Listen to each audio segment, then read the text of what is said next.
Hey, this video was written back in July, and in my divine wisdom, I never finished it until now, so some stuff might be outdated, or not even mentioned. Like the DLC, oh god. Remember, support Nintendo as a creative powerhouse, not the company who likes money all too much. Heyo, so I wake up Wednesday morning, prep up, eat some leftover chicken and rice, and right when I was on the mission of finding a video to accompany my meal, Donkey Kong! It's downright miraculous at how much this one direct sold people on the idea of Donkey Kong. Because take it from me, turning into a diehard Donkey Kong fan in a span of 45 minutes was not on my list of stuff to happen. But so was me staring at the screen for half an hour waiting for the direct to start.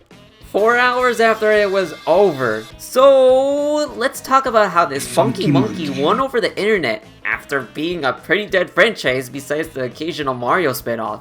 All because they understand what gamers want. You're not affiliated with me! And it's breaking a copy of Super Mario Sunshine and a copy of Monsters Inc. But I want it now!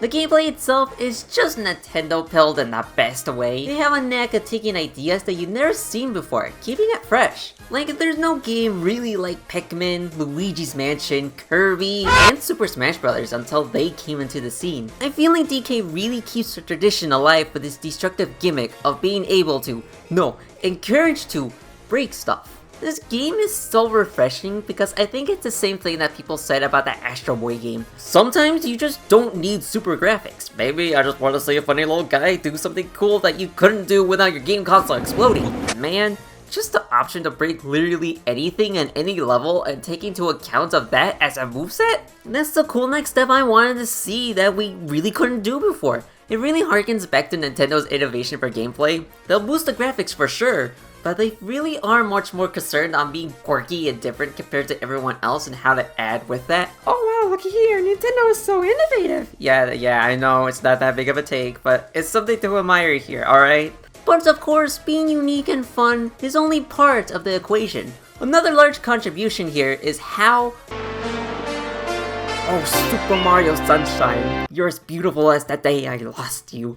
And I don't mean the mid-voice acting. How dare you disturb my family vacation? It's only part of the reason. I more so mean that this game is weird like Sunshine. Yeah, strange to call this out when this is a Mario mainstay. But that's the thing. Sunshine is a game where even in the Mario world, felt weird. It was a unique part of that world that stood out because so much of it remained untouched to the rest of the series. Even as you could make the argument that other games were more creative afterwards, like Galaxy or Odyssey, Sunshine itself is such a bizarre piece of Mario history. And I think we're kind of returning to that. Not to actually mean that there's anything from Sunshine here, but more like, this is a weird part of the DK universe. There's just a lot here that feels fresh and unique, and like the gameplay itself, stands out so much more than just DK, but in a jungle again. And even when they do that, it looks cool. Like, I've never really seen anything like that in the Mario universe. It's cool. It especially feels that some of the Splatoon crew got their hands on this game. Not to say it's derivative, but more so there's stuff here that makes me go, oh yeah, some Splatoon guy came here and booyah'd all over the place. It is weird and not at all what I expect when I hear monkey that likes bananas and wants them bananas back. There's just so much removed from Donkey Kong that you'd be hard pressed to call this an identity reboot. I mean, let's be frank, it is kind of a reboot. Donkey Kong's design is just proof of that. It's brimming with creativity that blends fantastically with the Mario universe, while also having a flavor to call its own. Oh yeah, I love it! Also, I lied, because there actually is Sunshine stuff here. Look! Square watermelon! Holy crap, it's real! One thing that I can't help but respect was how Nintendo wasn't so gung-ho about starting with a completely new slate. There's a ton of actual Donkey Kong stuff that Rare helped kickstart. It's almost like this sense of respect. This studio came and breathed new life to this project, to this franchise.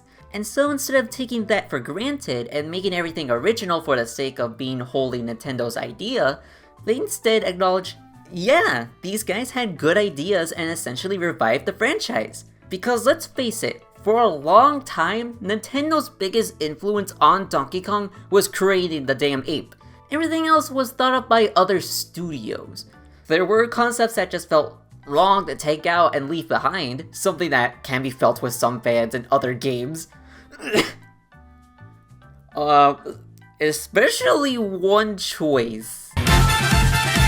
King K is just really cool. It's just cool to see in a day and age where some franchises either rely on keeping the same ideas intact while not doing anything that fresh, or others that just felt like they should have been called a different game altogether. It's nice to see Donkey Kong say, I can do both! Introducing new villains that take a majority of the screen time, yet keep the core of what made the previous games work while adjusting it to something new? It's commendable, it's not easy to do. But finally, and I think this is what ties it all together, is the one aspect that I think could trump Sunshine, an emotional hook. Like, it's no secret, as soon as Pauline debuted, everyone was sold, me included.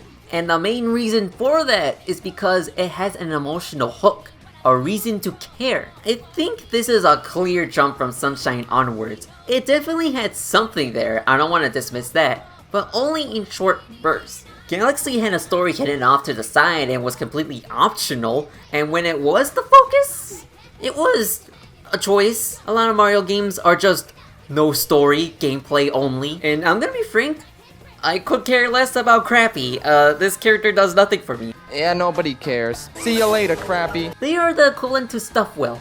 They are boring. Chipmulties.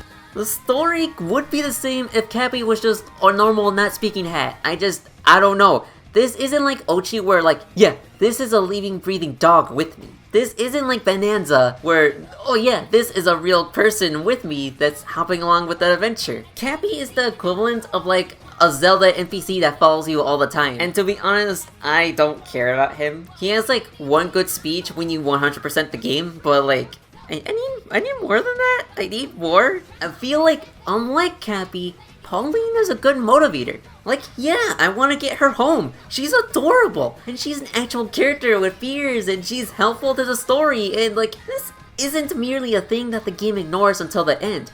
We get moments where she and DK bond in what I would assume to be throughout the game. Like, yeah, let me fill in the shoes of the big guy defending this girl, which we all know is the best dynamic. The more we get to know her, the more I want to beat the game to make sure that she's safe. It's the bond that only games can create. And that's quite honestly the only thing that people really wanted out of these whimsical Nintendo games. As fun and creative as they are, people do remember Luigi's Mansion and Sunshine and Pikmin not because they were better games, but they were better motivators. Like, yeah, I wanted Luigi to get brave to save his brother. I wanted to save Princess Peach to clear Mario's name. I wanted Olimar to get all his ship parts so his family wouldn't lose a dad. I want DK to get this girl back home while maybe eating a banana.